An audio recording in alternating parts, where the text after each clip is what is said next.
我哋咧就嘅訴求就要喺保育公園嘅門口起一排保護屋嚟溫住我哋，咁係兩層嘅，上層咧就溫住住，下層咧就溫住小商戶啦，即係話我哋嘅生活，話我哋嘅現有嘅社區有生活方式啦。仿古屋咧，其實我哋係有喺度嘅，不嬲都講，我哋都係有個仿古屋喺度。頭先我都講過，我唔補充啦，我哋係會做。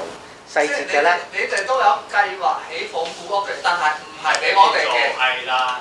嗱，我哋喺個中軸線嗰8間咧，係會留翻喺度嘅。而家就諗下點樣可以利用呢8間仿古屋咧，就方便大家喺度做生意。阿邱生都話喺保育公園嘅門口都有起仿古屋嘅喎，你而家有冇啊？當日都喺度㗎，開會。喺保育公園門口嗰個我哋係有啲鋪頭喺度嘅嚇，個設計嗰度係有嘅。咁但係用途嗰方面咧，我哋係有另一方面嘅用途咧，就唔可以係拎出嚟係咁樣用法。正所謂講啊，我哋做事都要靠門口生意嘅。你話你話叫我哋你俾得雞碎咁多，我頂得幾？我出邊頂得幾多個月租？以做士多嚟講咧，我就算細細啲啊，我個轉個位係起碼都3-5千銀租，3-5千銀係揾唔到。我琴日喺新蒲崗啊，問一個最低人都過萬。6成6嘅9000蚊一個月啊！最低人都過萬，因為我係兩個鋪面㗎，兩個鋪面我要玩個位，你好似咁大都好啦。啲細啲咧都起碼都要超過幾千銀租。旺嘅地方嚟過唔知幾多萬，咁我唔知。商鋪有商。咁啊，你話我哋搬走嗰個，你話補償邊個搬走我？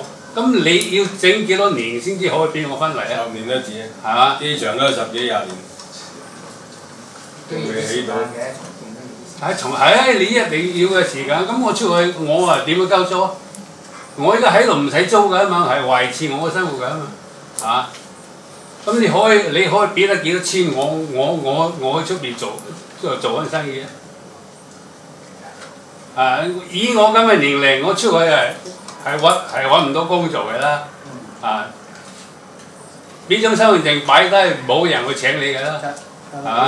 至於話可唔可以安排到上居下鋪或者係前鋪後居喺呢個公園或者係呢個項目入邊咧？咁就好抱歉咁講咧，我哋就唔可以係安排到呢個方案。個保育公園咧，其實就係唔可以係居住嘅。但係你喺公園嘅上面可以起樓，即係雙重標準喎。全部都係要跟翻呢個即係建築條例啊。我哋原本喺度住嘅喎。起樓就起樓嘅嚇，希望你明白啲。呢樣嘢咧真係唔係好明啊！